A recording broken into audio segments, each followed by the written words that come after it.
Seigneur Jésus. Amen et Amen. Gloire au Seigneur. Ah, c'est bon, Amen, de voir que vous êtes là ce matin. Et, vous savez, on entend des termes dans nos églises des fois qui me bousculent. Je comprends lorsque des gens acceptent le Seigneur, qui vont dire des paroles qui ne sont pas mauvaises en soi, qui sont vraies, mais ça va plus loin que ça dans la vie chrétienne. Et quand on fait un appel au Seigneur au travers des quelques années de ministère que j'ai, on faisait des appels pour ceux qui veulent confesser Jésus-Christ comme leur sauveur. Et on avait cette habitude de dire, « Le Seigneur, il t'aime comme t'es. » Et c'est une réalité.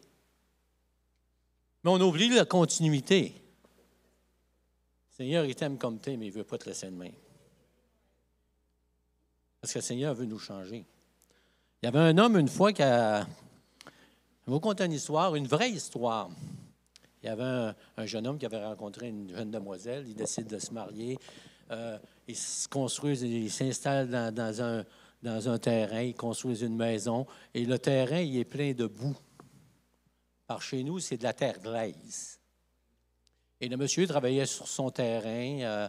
Il venait de se marier, une belle petite maison, une belle épouse qui était dans la maison, qui frottait, qui lavait plancher, qui faisait tout comme il faut. Et le monsieur, lui, faisait son jardin, comment est-ce qu'on appelle ça, son terrassement, avec sa brouette, puis il marchait avec ses grosses bottes, puis les bottes devenaient de plus en plus pesantes parce que de la glaise, ça colle. Et tout à coup, sa brouette ne tournait plus parce qu'il y avait trop de glaise après la roue. Fait que le monsieur arrêtait, il nettoyait sa brouette, mais il continuait avec ses grosses pattes. Et là, quand il avait fini, il rentrait dans sa maison. La femme avait mis comment est-ce qu'on appelle ça, un tapis. Et là, il s'essuyait sur le tapis. Puis là, il continuait à marcher dans la maison. Puis là, il y avait des traces partout dans la maison. Première fois, ça a passé. Deuxième fois, la madame a dit à son mari, elle a dit, là, ça ne marche pas ton affaire. Si tu rentres avec tes bottes de même, là, il ne fera pas beau dans la cabane. Tu m'entends-tu? Mais le monsieur, il avait été élevé, lui, comme ça chez eux. Et il est rentré dans la maison par après, avec ses grosses bottes. Une fois, deux fois, trois fois. La troisième fois, sa femme a dit, « Hey, tu vas changer. Je t'ai marié, mais pas pour que tu restes comme avant. Ici, c'est propre. Dans la maison, c'est net. Fait que tu vas laisser tes bottes à la porte, puis tu vas les laver avec la hose. Mais quand tu vas rentrer dans la maison, tu vas marcher en pied de bas. Si ça ne fait pas, il ne fera pas beau. » Elle aimait son mari. Elle n'était pas obligée de le garder comme il était. C'est la même chose avec le Seigneur, vous savez. Le Seigneur, il nous prend dans une condition où on est plein de toutes sortes de choses qu'on amène de notre arrière-plan. Et il y a des gens qui disent, le Seigneur t'aime comme tu es là, puis il parle à un chrétien qui ça fait 10 ans qu'il est dans le Seigneur. Il y a quelque chose qui ne marche pas. Il y a quelque chose qui ne marche pas dans la vie de certains chrétiens. On crie après la délivrance, on prie après la liberté, on prend la liberté sur toutes sortes de dimensions et on demande au Seigneur, je veux être libre, je veux être libre. Mais si tu veux être libre, c'est la sanctification. Il n'y a pas d'autre. La sanctification, ce matin, on parle de sanctification. Parce que plus on avance, on a parlé qu'il y a des choses irréversibles dans le monde. Mais il y a des choses qui sont réversibles dans la vie des chrétiens. Et celui qui ne marche pas dans la sanctification, il est à côté de la traque. Il y a trop de chrétiens qui ont une vie, comme je disais il y a 2 semaines, morose. Une vie plate, une vie où ils passent leur temps à crier au Seigneur, « Je ne sens pas ta présence, Seigneur. »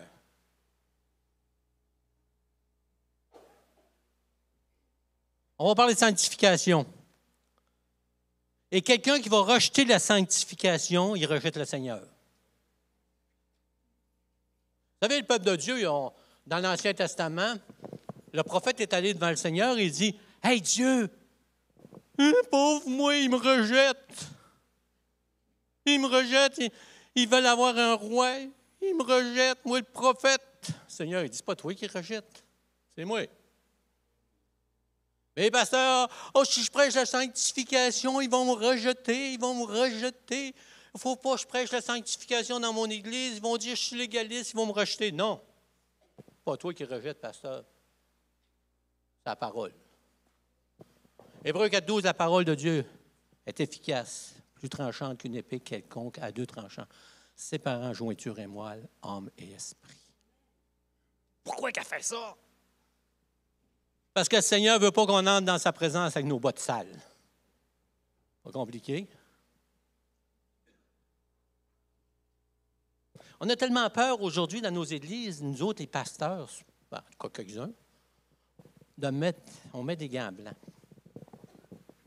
À un moment donné, les gants blancs, là, ça ne marche pas. La vérité est la vérité. La parole de Dieu est plus tranchante qu'une épée quelconque à deux tranchants. Ce matin, vous avez deviné mon sujet? On va parler de l'amour de Dieu? Non, on va parler de la sanctification.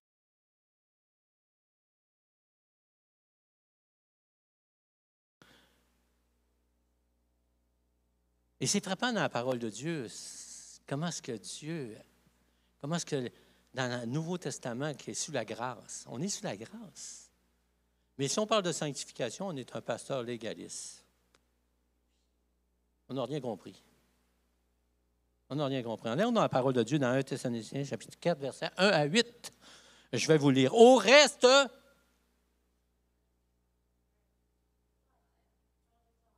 frère. Oui, ça te fait-tu penser à quelque chose, frère? Non, mais Louis dit, les cars et les petits mots, des fois, quand on les regarde, ça nous fait arrêter. Au reste, frères, vous autres les chrétiens, ceux qui sont dans l'église de Thessalonique, ceux qui sont dans l'église de Pont-Rouge, ceux qui sont dans une église chrétienne évangélique, au reste, vous autres, là, toute la gang, là, puisque vous avez appris comment vous devez vous conduire et plaire à Dieu. Ah, c'est pas compliqué. Comment se conduire? Comment est-ce qu'un chrétien doit se conduire?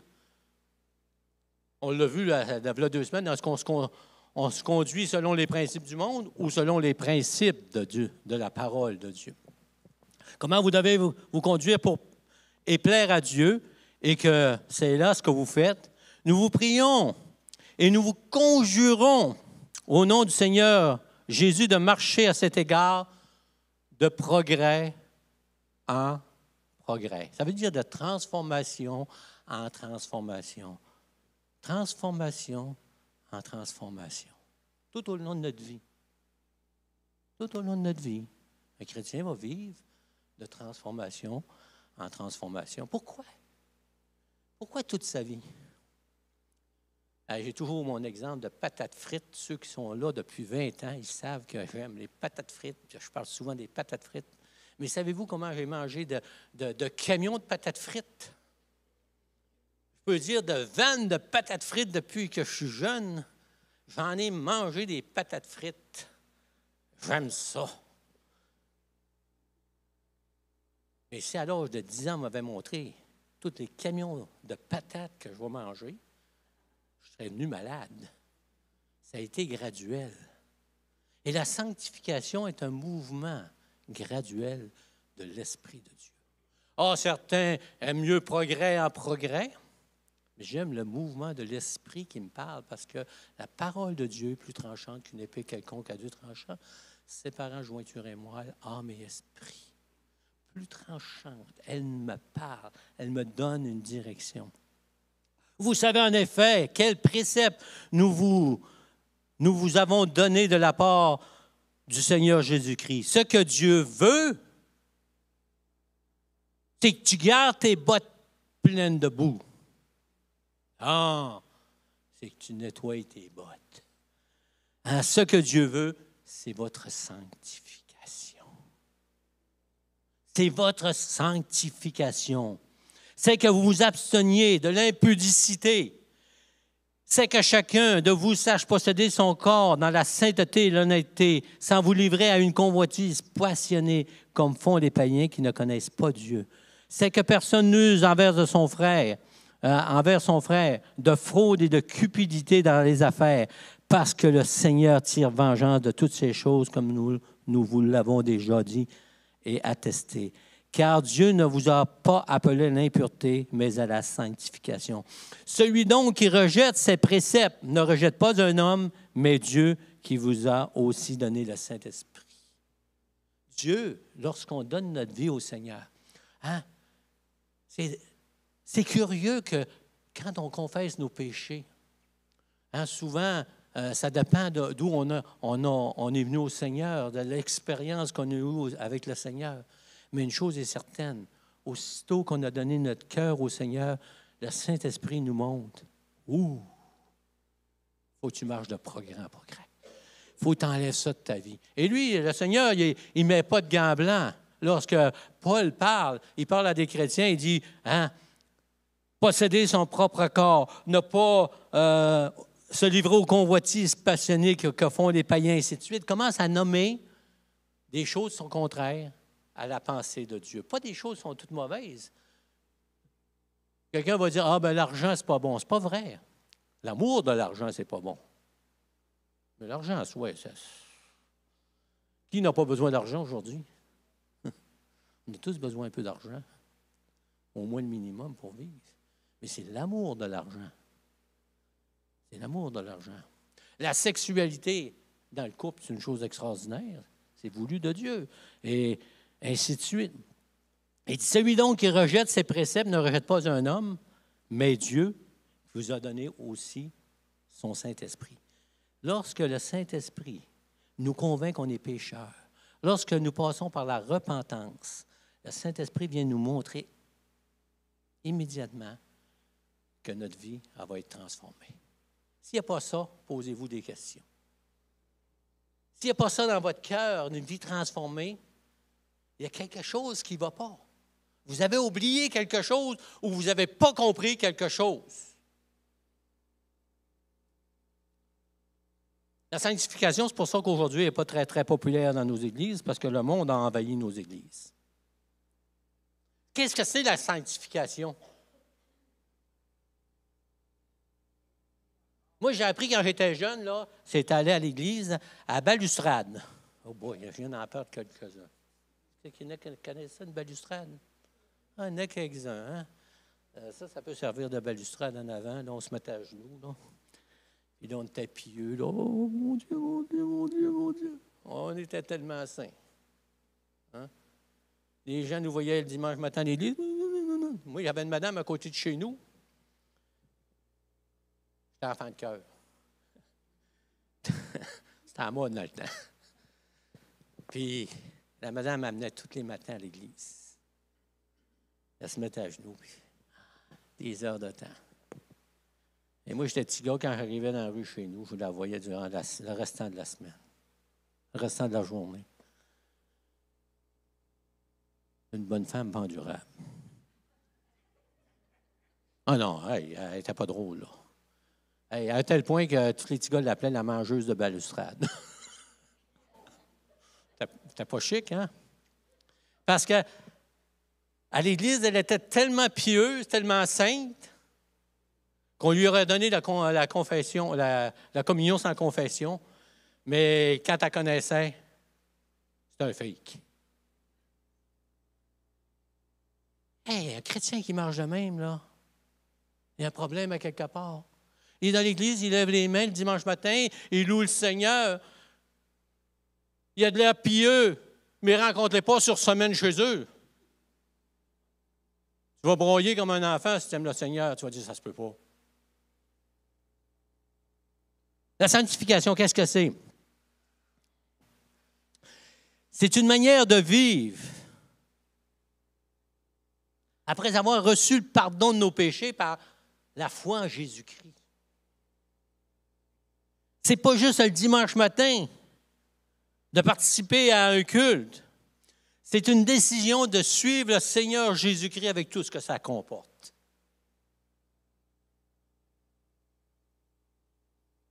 Une vie transformée de jour en jour.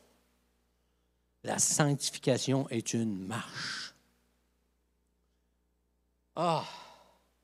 On voit ça rien que dans l'Ancien Testament. Non, on voit ça dans le Nouveau Testament et dans l'Ancien Testament. C'était important pour le peuple de Dieu de marcher dans la sanctification dans l'Ancien Testament.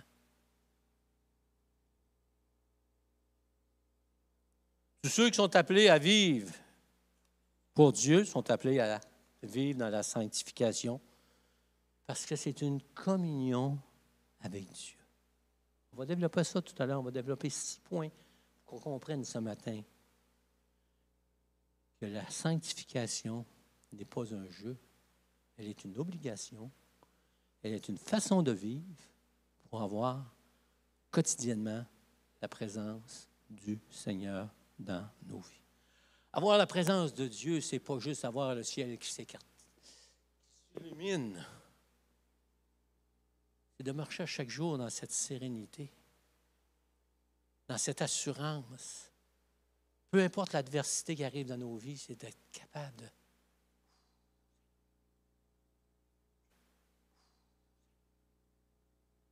Je te fais confiance. Parce que j'ai fait ce que j'avais à faire. Je marche dans ce mouvement-là, de progrès en progrès. Et la parole de Dieu est tellement bien faite. Progrès en progrès. Savez-vous, quand on s'en va dans nos vies, quand on accepte le Seigneur, il y a un paquet de choses qu'on pense qu'on est correct. Puis si le Seigneur nous le montrait tout de suite, on viendrait fou. Mais là, le Seigneur commence à changer les petites choses. Là. Oups, tout à coup, c'est plus gros. Oups, là. Et ça va être de même jusqu'au temps qu'on soit avec le Seigneur. Et c'est une chose merveilleuse.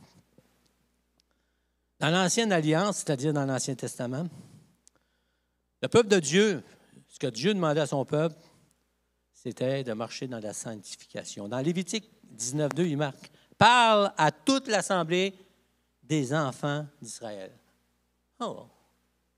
Parle aux prophètes.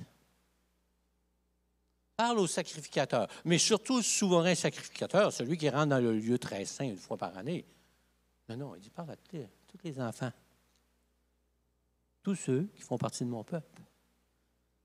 Tu vas leur parler. Et tu leur diras, soyez saints, car je suis saint, moi l'Éternel, votre Dieu. Et un petit peu plus loin, dans chapitre 20, verset 7, vous vous sanctifierez et vous serez saints, car je suis l'Éternel, votre Dieu. Vous serez saints.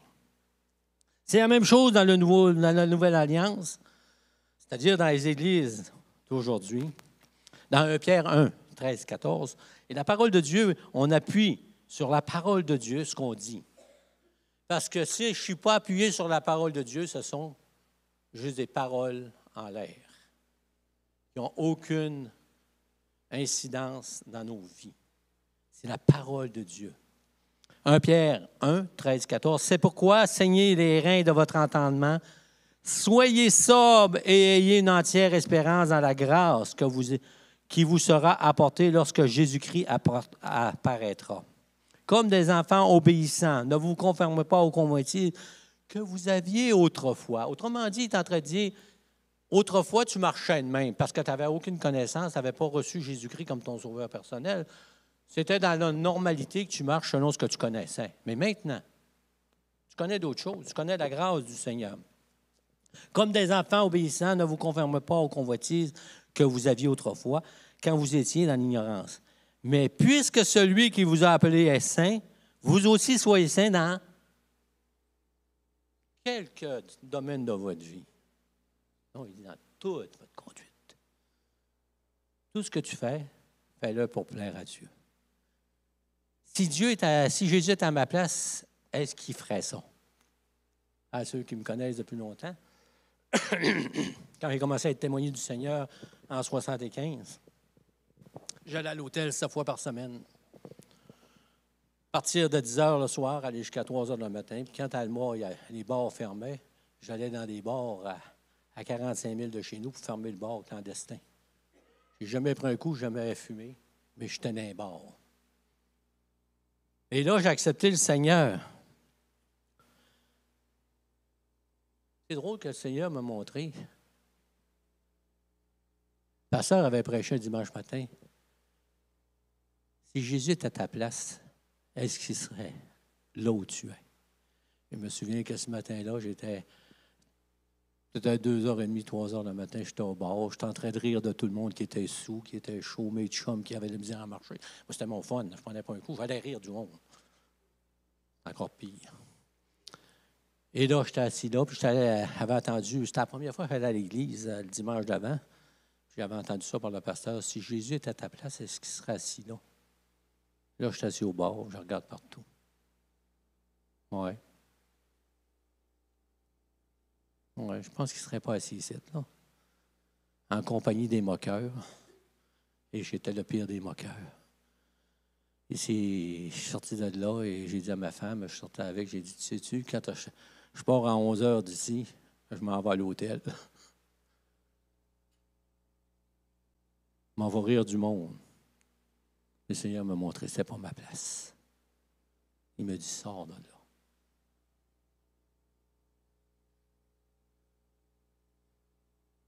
Soyez saints dans toute votre conduite, selon qu'il est écrit.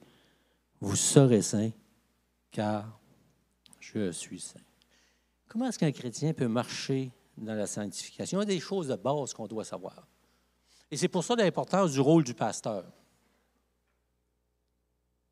Ne pensez pas qu'un pasteur n'est pas une personne importante.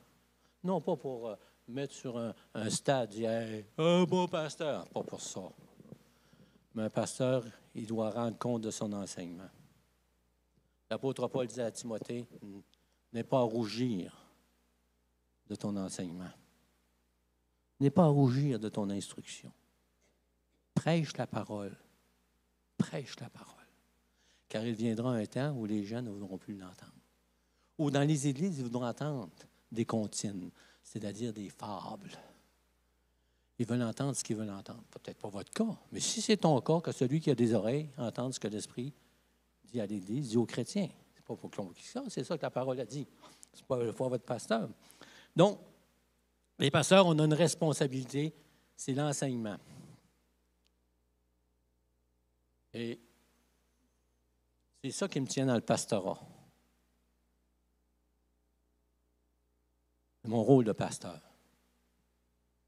Vous savez, à travers des années de pastorat, souvent, quelqu'un me demandait, hey, un pasteur, un ancien pasteur, il a été pasteur 1 an, un de mes chums, il a été pasteur pendant 1 an. Je le rencontre 35 ans après qu'il ait laissé le pastorat, je ne l'avais pratiquement pas vu. Hein, bonjour, comment ça va? Première chose qu'il me dit. Hey, ça fait combien de temps que tu es pasteur? Je dis, ça fait 35 ans. T'as-tu déjà pensé de lâcher? Hey! Des fois, il dit, Seigneur, fais quelque chose, là, je ne suis plus capable. C'est quoi que tu veux de moi, là? Le Seigneur disait, prêche la parole. Prêche la parole. C'est ça, appelé prêche la parole.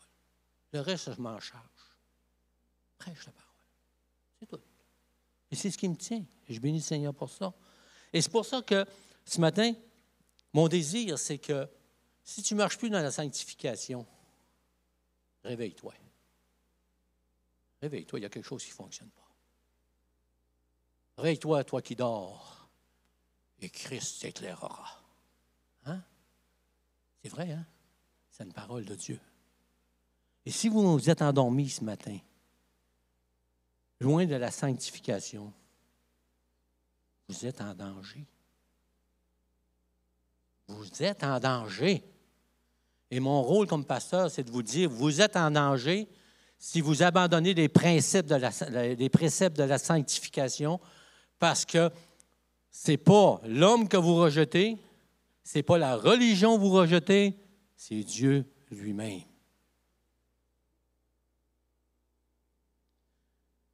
On va regarder 6 points ce matin.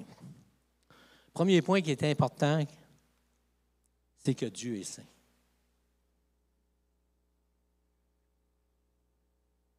Monsieur qui est rentré avec ses pattes, vous le connaissez, c'était moi. Je n'ai rien contre les étables, mais c'est plus normal de rentrer avec des bottes larges dans une étable que dans une maison qui vient d'être cirée, que tout est bien propre.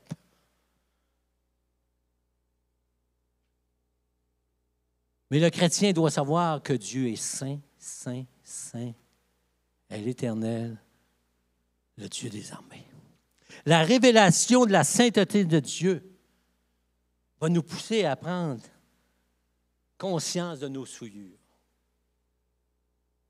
Lorsqu'on donne notre cœur au Seigneur, le Saint-Esprit vient nous parler et nous dit, tu es un pécheur, tu vis dans le péché. Là, je te révèle que tu vis contraire, mais que tu as besoin d'une grâce spéciale. Tu as besoin du sang précieux de Jésus-Christ. Tu as besoin du sacrifice parfait de Jésus-Christ pour avoir le pardon de tes péchés. C'est la première chose qui arrive. Il nous révèle la sainteté de Dieu.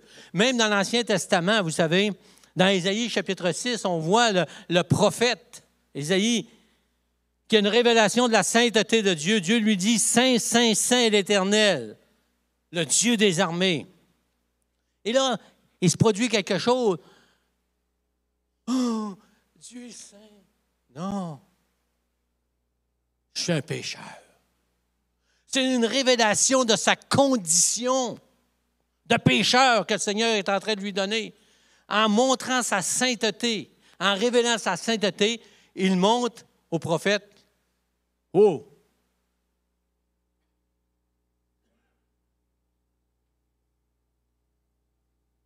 Le péché t'a envahi. » Mais heureusement, l'histoire continue et Dieu le purifie avec voyons, comment tu le dire?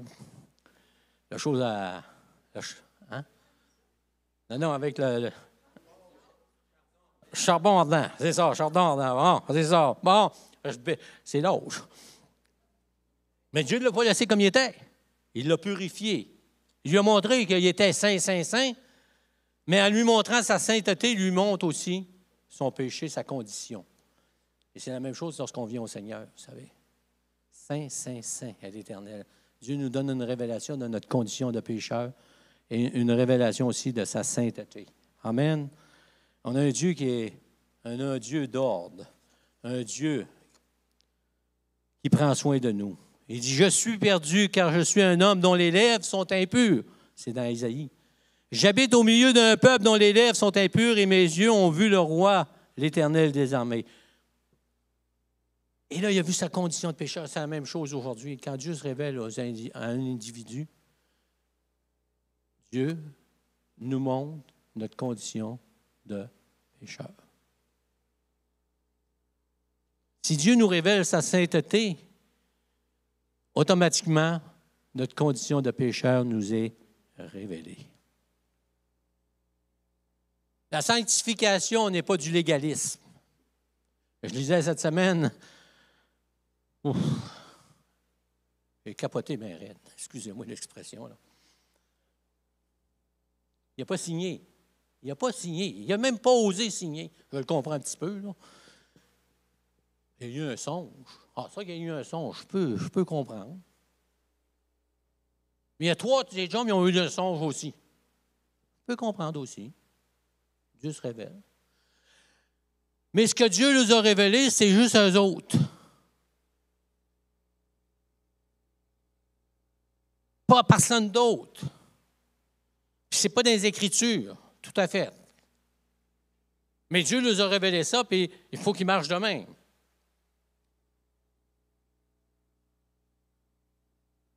Première révélation, personne de sauvé.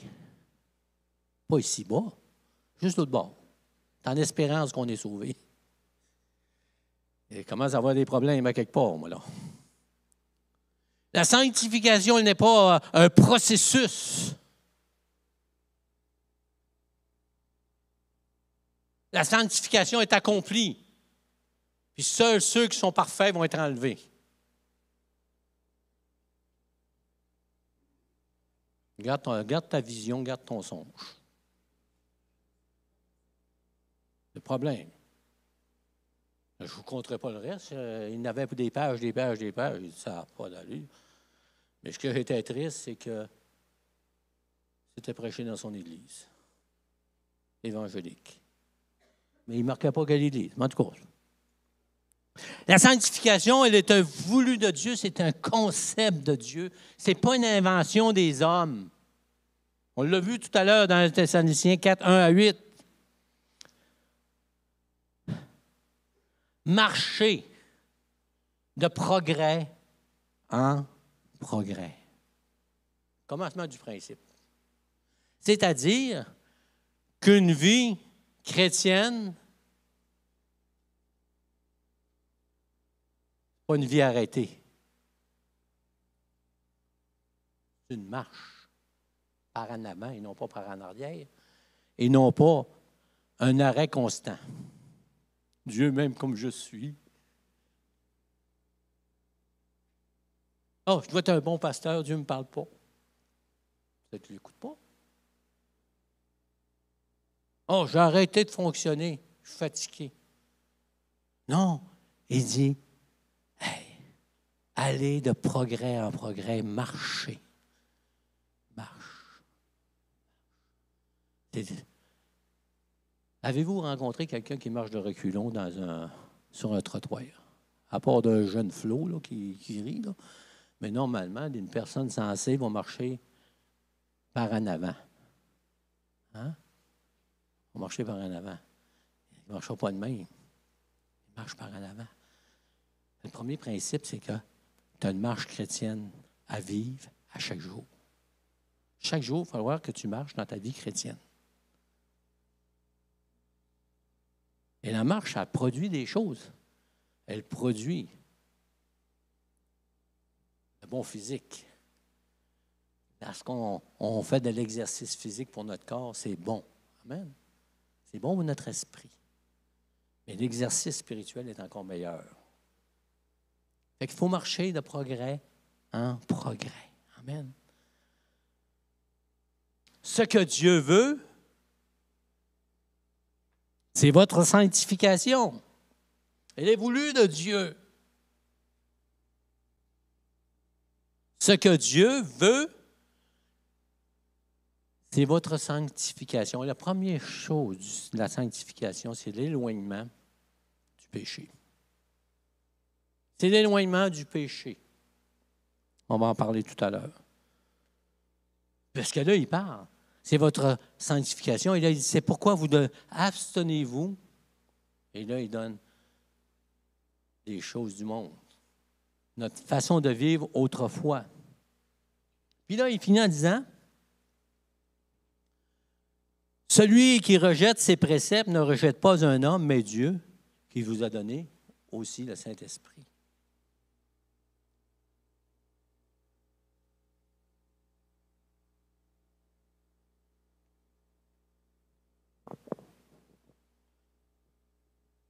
Vous savez qu'on a des fausses... Peut-être c'est moi qui ai dans le champ. Vous me le direz, je suis dans le champ. Ça peut arriver, là. La liberté, c'est quoi? La liberté en Jésus-Christ. Là où la liberté, là est le Seigneur. Là où est l'Esprit de Dieu. En tout cas, répète-moi les noms, là. Là où est l'Esprit de Dieu, bon.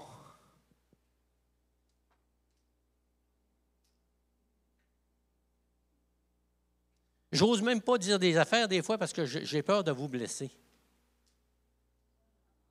Come on, OK? Vous n'avez pas peur. C'est quoi la liberté dans le Seigneur? Être libéré du péché, point à la ligne. De l'esclavage du péché. Lorsque Dieu nous fait marcher dans le mouvement de la sanctification, il nous libère du péché, puis ça ne vous lâchera pas jusqu'au temps que vous n'aurez pas abandonné votre péché. C'est ça l'Esprit de Dieu qui fait, il te libère. Alors, nous autres, on a appris dans nos églises, entre guillemets, certaines églises, des folies, je peux vous en compter. Là. Il faut m'abstenir. Je m'abstiens. Parce que je ne veux pas blesser. Mais la conception de la liberté chrétienne, c'est d'être délivré du péché. Et Le Saint-Esprit, lorsqu'il agit dans la vie d'un chrétien qui veut marcher dans la sanctification, il lui montre les choses qui ne sont pas correctes vis-à-vis de la parole de Dieu, puis il veut le libérer.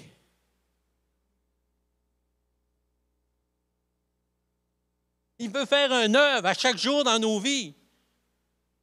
Il ne veut pas qu'on soit poigné par nos anciennes habitudes, par notre ancienne manière de vivre, par notre façon de dire « Hey, des fois, le chrétien attend qu'il va s'ouvrir un nuage pour être libéré de certaines choses dans sa vie. » Quand le Saint-Esprit dit « Prends ça, jette ça. »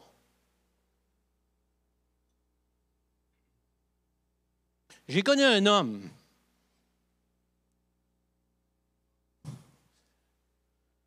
Je suis béni que cet homme aujourd'hui est correct. Cet homme, il était pris avec la pornographie.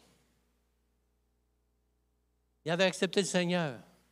Il aimait le Seigneur, mais il était pogné avec ça. Il était pogné. Puis il faisait toutes ses affaires. Puis je lui disais, qu'est-ce que tu fais? Ah, ben j'attends que le ciel s'ouvre. Oui, mais qu'est-ce qui se passe? Bien, toutes les fois, il dit, tu sais, j'ai un dépanneur. Dans ce temps-là, il n'y avait pas Internet comme aujourd'hui. Il dit, je m'en vais, puis il dit, quand je passe pas loin du dépanneur, c'est comme si mon corps tournait automatique. Puis il s'en allait voir le dépanneur, puis il disait, où sont les revues? Les revues, excusez l'expression, cochonnes. Là, apparemment, il y avait des petites portes, je ne sais pas trop. Puis là, il dit, alors elle allait m'acheter des revues. Il cachait ça partout dans sa maison, sa femme n'était pas au courant. Mais il y avait une chose, le Saint-Esprit le savait. Il dit, elle ne s'arrête pas, puis il dit, vous demandez au Seigneur de me libérer, il ne me libère pas. Bien, j'ai dit, marche dans la sainteté, fais quelque chose. Demande au Seigneur. Il est marqué dans la parole qu'on n'est pas tenté au-dessus de nos forces, mais il donne un moyen d'en sortir. Tu dois avoir un moyen d'en sortir, voyons donc. Ah, ouais. Ah, tu vas prier là-dessus. Prie pas. Vis-les. Arrête ça. Hey, les chrétiens ont dit, ah, je vais prier là-dessus. Ah, j'attends que le pasteur vienne me oindre d'huile, puis que je culbute, bien qu'il se passe quelque chose d'extraordinaire, puis il va être libéré. Oui, ça peut arriver. Mais ce n'est pas toujours de même, ça marche. Et cet homme dit, après des mois, il vient voir le pasteur, et il dit, pasteur, il dit, j'ai essayé quelque chose, le Saint-Esprit me dit qu'au lieu d'acheter d'une revue, prendre le montant de la revue, puis de la donner à l'Église. Hey, c'est un bon moyen. Alors, j'ai fait ça pendant 2 semaines. Et dit, ça n'a pas marché. Après, je suis retombé dans mon panneau.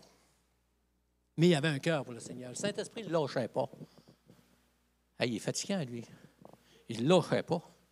Là, il va voir le pasteur, puis il dit, pasteur, il dit, je vais me débarrasser de ça. Quand je vais en acheter, il dit, je vais me débarrasser tout de suite. Je ne les ouvrirai même pas, je vais m'en débarrasser. En plein hiver. Savez-vous qu'est-ce qu'il faisait? Il l'achetait, il ne lisait pas, là. Il devait peut-être payer 10-15$, je ne sais pas comment ça se vend, là. Il baissait la vitre de son char en hiver, puis, tu sais, dans notre temps, on garochait une bouteille de bière par le top. Lui, il prenait les revues porno, puis, dans la neige, la gratte va s'en ramasser.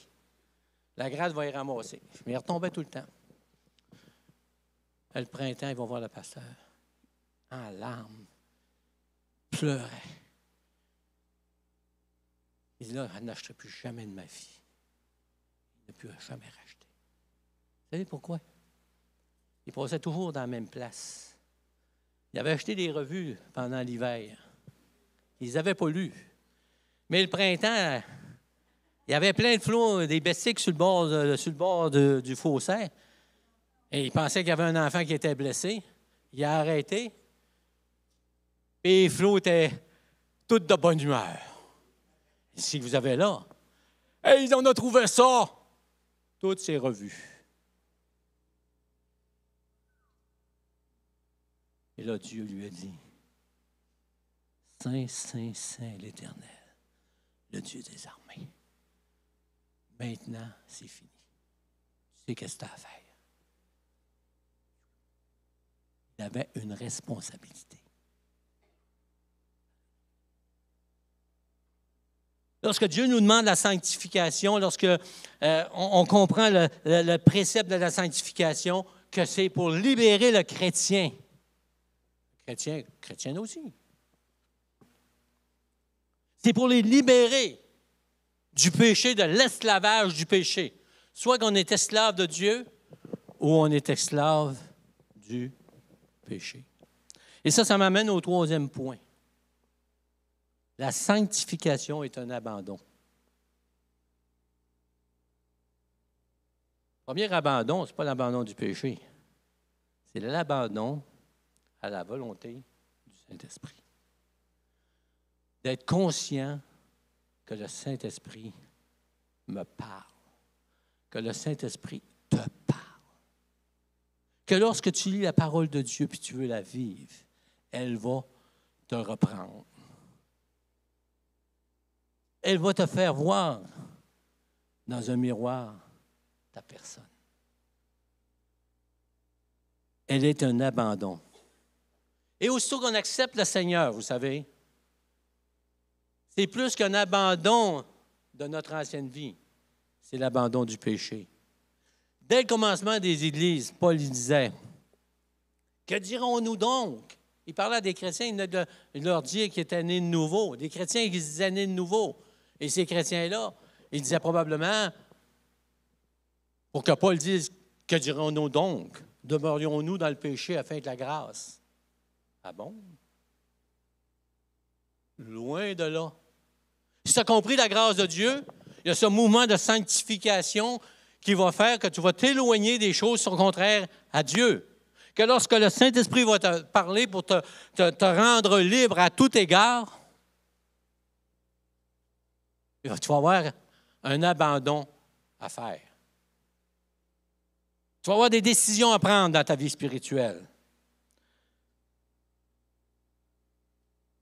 Nous qui sommes morts au péché, comment vivrions-nous encore dans le péché? Pierre, il dit, comme des enfants obéissants, puisque celui qui vous a appelé est saint, soyez saints dans toute votre conduite. La sanctification, le quatrième point, c'est qu'elle est continuelle. Jusqu'au temps qu'on va être avec le Seigneur, on va avoir des choses à être transformées dans nos vies. Alors, peut-être vous allez dire, pas besoin d'avoir un gros péché pour être transformé. Des fois, c'est juste une façon d'agir. De marcher selon un principe de Dieu. Elle est continuelle dans nos vies. À notre conversion, Dieu nous met à part. C'est vrai?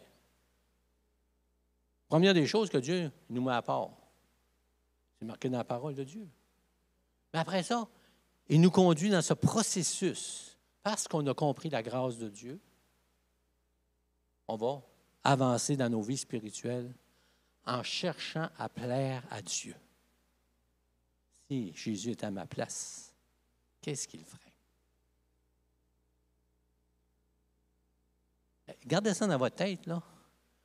Puis, à un moment donné, là, vous allez être dans une situation assez corsée. Ça va vous arriver. Ça arrive à tout le monde aujourd'hui. Parce qu'on vit dans un monde de fous. Fait que des fois, on est confronté. Puis là, si Jésus était à ma place, qu'est-ce qu'il ferait? Il sacrerait son camp souvent. Il arrêterait de s'ostiner avec des personnes qui ne veulent rien savoir. Puis il se virerait de bord, puis il s'en irait. Hey, je ne sais pas si vous avez remarqué souvent, si vous avez fait attention, ne jetez pas vos perles au pourceau. C'est boyant, ça en fait couler de l'encre, ça. Hein? Et un jour, j'étais avec un groupe d'individus, puis ils vivaient tout croche comparé à la parole de Dieu. C'était excusez l'expression, c'était fou. Là. Ils vivaient comme le monde, ils étaient dans le monde. Mais moi, Dieu m'avait amené là pour leur témoigner. Mais à un moment donné, ça virait au vinaigre. Il n'y avait rien à faire avec eux autres. Puis je m'ostinais. Dans ma tête, ça disait, le Saint-Esprit va vous donner les bonnes paroles au bon temps. Et là, il serait le temps que tu te retournes d'abord, ils ne veulent rien savoir. Ne mette pas tes perles au pourceau. Hey, ça frappe dans le dash. Non, mais des fois, c'est comme ça. Parce que je suis en train de... Je ne sais pas ce que j'aurais viré avec eux autres, mais en tout cas. Éphésiens 4, 17, il dit, « Voici donc ce que je dis et déclare dans le Seigneur.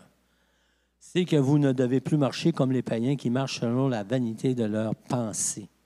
Ils ont l'intelligence obscurcie. » Ils ont l'intelligence obscurcie. Hey, c'est triste lorsque tu parles à une personne qui a connu le Seigneur. Puis plus tu parles avec, plus tu vois, tu constates qu'il est rendu avec la pensée du monde. Et là, tu dis, comment ça se fait? Ça se peut pas. Ben oui, ça se peut.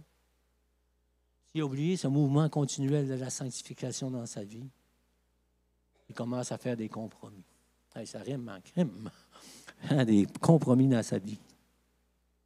Ils ont l'intelligence obscurcie. Ils sont étrangers à la vie de Dieu.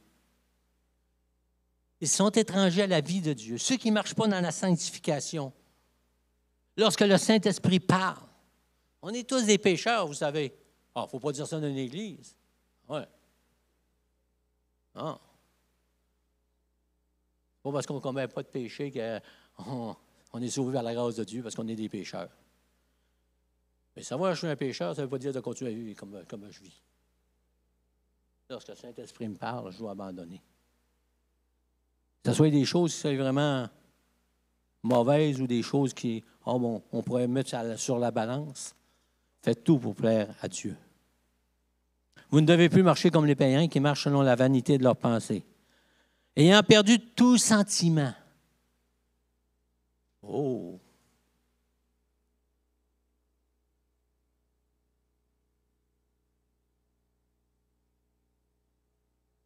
Savez-vous que la conscience est élastique? Hein? La conscience est élastique. Ah oui. Quand tu fais quelque chose, c'est contraire à la parole de Dieu, tu viens d'y tirer l'élastique. Le Saint-Esprit te parle, oh, pédaille! Tu te replaces. Là, tu continues. Là, tu as oublié le mouvement de sanctification. Là, tu commences à tirer sur l'élastique. Il va un petit peu plus loin. Ah ouais. Là, le Saint-Esprit te parle. Oh! Il vient de te pincer un doigt un petit peu, mais ça n'a pas fait mal. Et là, tu continues dans ton mouvement de sanctification. Tu l'oublies. Là, tu tires un petit peu plus. Toujours un petit peu plus. Toujours un petit peu plus. Mais plus tu tires dans le mouvement qui est contraire à la sanctification, quand tu l'échappes, plus ça fait mal aux doigts. Parce que le Saint-Esprit te parle encore plus fortement. Abandonne. Lâche. Parce que si tu continues, l'élastique va péter. Va péter. Parce que la vie chrétienne est un combat. La marche dans la sanctification, c'est un combat contre notre propre nature, notre chair. Et notre chair. Hey!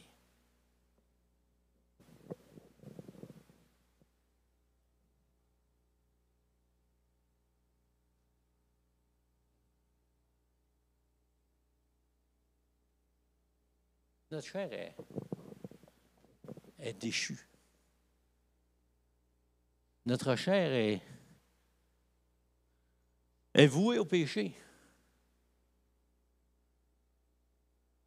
Le chrétien qui ne marche pas dans ce mouvement de sanctification-là, qui ne marche plus selon l'esprit, va marcher selon la chair. Oui, c'est pas compliqué la parole de Dieu. Pourquoi est-ce qu'on complique ça? Ah, il faut faire ça de même. On va donner un cours comme ça, un cours sur la sanctification, un cours sur le péché, un cours comment marcher. Non, le Saint-Esprit te parle. Tableau. Pas compliqué. Tu ouvres ta parole, puis le Saint-Esprit te parle tout de suite. La vie chrétienne, c'est un combat. Tu as beau être 50 ans dans le Seigneur, tu as encore des combats.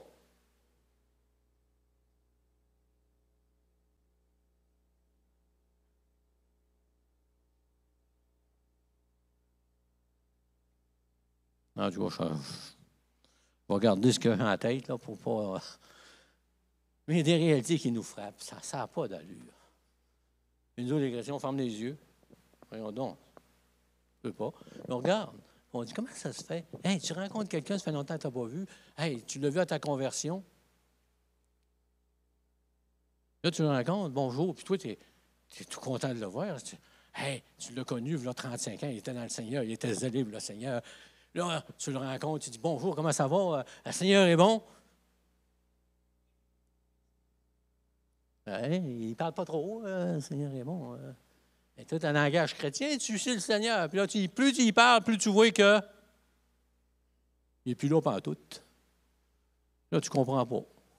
Là, à un moment donné, tu rencontres un autre gars de l'Église dans ton temps.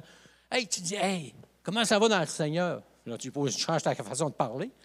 Hey, ça va bien. Il dit, on est encore à l'Assemblée, moi, puis mon épouse, puis les enfants, puis on suit le Seigneur. Puis là, tu dis, hey, j'ai rencontré un tel. Ah, c'est de valeur. Ah ouais, qu'est-ce qu'il est? Il est devenu homosexuel. Oh. Je ne juge pas à personne, mais je juge son état. Ben, ça se fait. Bien, il retourne en arrière. Le mouvement de sanctification, il l'a oublié. Hein? Et il retourne en arrière. La vie chrétienne est un combat. Jusqu'au temps, tu vas donner ton dernier souffle, ça peut être un combat. Parce que l'ennemi, il ne veut pas que tu donnes un dernier souffle dans la joie. Hein? Il veut qu'on soit tous des broyeux sur notre lit de mort, là. Puis nos enfants vont être là, là. Papa, comment tu te sens? Oh, je vais mourir, puis c'est pas drôle, puis c'est ici, puis c'est ça, d'un coup, tout à coup. Mais non. Moi, je suis béni comme pasteur. J'ai conduit des gens à l'hôpital, là. Je ne sais pas moi qui les amené à l'hôpital, ils étaient à l'hôpital. Mais je veux dire, sur leur lit de mort, là, c'était extraordinaire de voir ces personnes-là refléter une paix qui surpasse toute intelligence, de me dire, hey, pasteur, je vais être avec le Seigneur bientôt. Bientôt, là, ça va être fini. Là. J'aurai plus de combat. Je vais être dans la présence du Seigneur Jésus-Christ. Alléluia. Alléluia. La présence du Seigneur. Hey, on a-tu des cours pour avoir la présence du Seigneur? Hey, on a des universités chrétiennes pour enseigner aux gens comment être dans la présence du Seigneur. Ils ont toutes sortes de machins trucs, je ne sais pas comment ils appellent ça, des cours, des façons de faire. Et là c'est supposé de marcher. Là, ils vont voir la présence du Seigneur. Tout à coup, bang! Hey! Seigneur, veux-tu tailler la présence de sa présence juste à l'église le dimanche matin? Ou à un party d'église? Non, le Seigneur. Hey, tu te lèves le matin, la présence de Dieu. Hey, tu te lèves le matin, tu ouvres la porte. Hey, moi, j'ai pris cette habitude-là. À 4h30 du matin, je me lève, j'ouvre la porte. Oh, merci Seigneur. Il ne fait pas encore assez frette, mais merci Seigneur. Bon. Non, mais la présence de Dieu, c'est ça.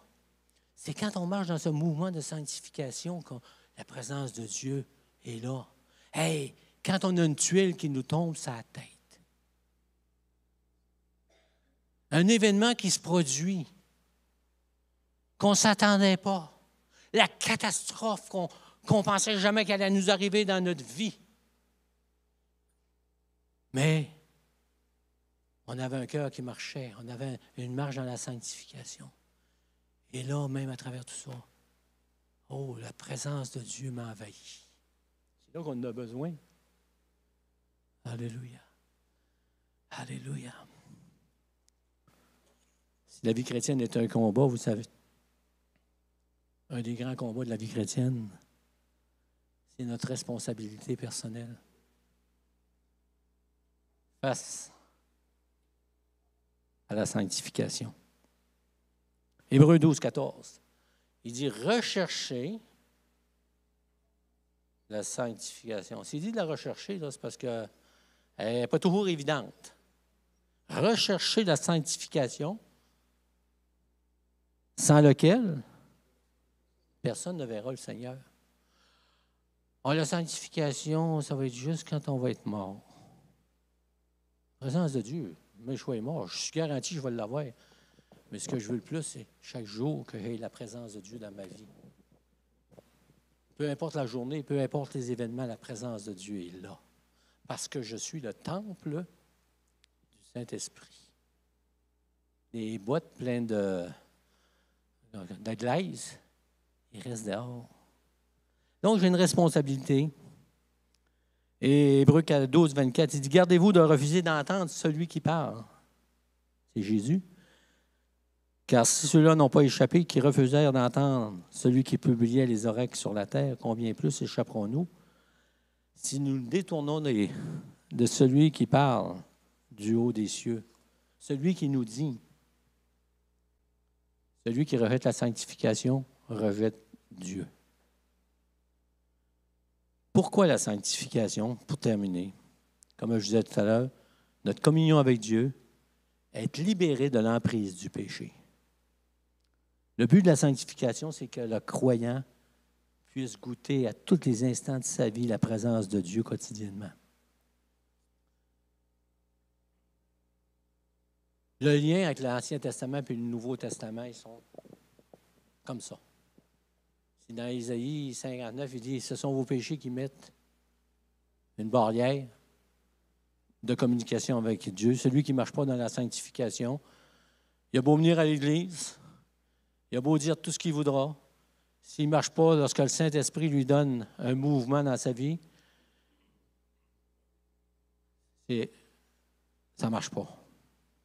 Il n'y a plus de communication avec Dieu. Elle nous libère de l'emprise du péché. Et souvent, elle va nous libérer de certaines maladies aussi.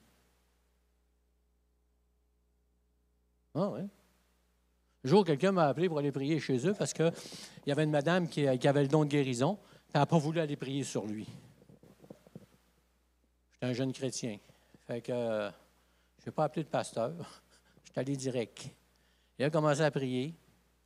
On était deux, on priait, on priait, on priait. Puis la femme du gars a dit « Vous perdez votre temps. » Pourquoi je perdrais mon temps avec Dieu? Elle a dit « Demandez-y qu'est-ce qu'il a dit le médecin. Puis qu'est-ce que lui a dit Dieu. » Je dis au gars, j'ai dit « Excuse, là, je ne suis pas au courant. S'est-tu passé quelque chose? » Bien, je suis allé consulter mon médecin. Il me dit si j'arrêtais de fumer puis j'arrêtais de boire du café, il n'aurait plus jamais ça. C'était asthme. Il y avait de la l'asthme, il avait de la misère à respirer. Il était, comment est-ce qu'on dit ça, conception? On veut tout. Hein? Consomption. Bon. Hey, merci, mais des bons dictionnaires. Moi, je mets tous les mots à mon âge. Là. Tu sais?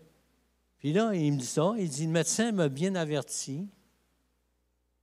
Il dit je bois à peu près une vingtaine de cafés par jour. Le café n'est pas mauvais, là, mais quand tu es direct sur le balleur avec une paille, là, ça va pas. Hein? Puis il dit il me dit d'arrêter de fumer, 3 paquets par jour, pas de bouffilte. Il dit je suis pris des poumons. Ben, Dieu, c'est pas un clown, excusez l'expression. Il dit s'il marchait dans ce mouvement de sanctification, en plus, il va dire, le médecin me l'a dit, mais le Seigneur me l'a dit. Ah. Écoute pas ton docteur, écoute le Seigneur.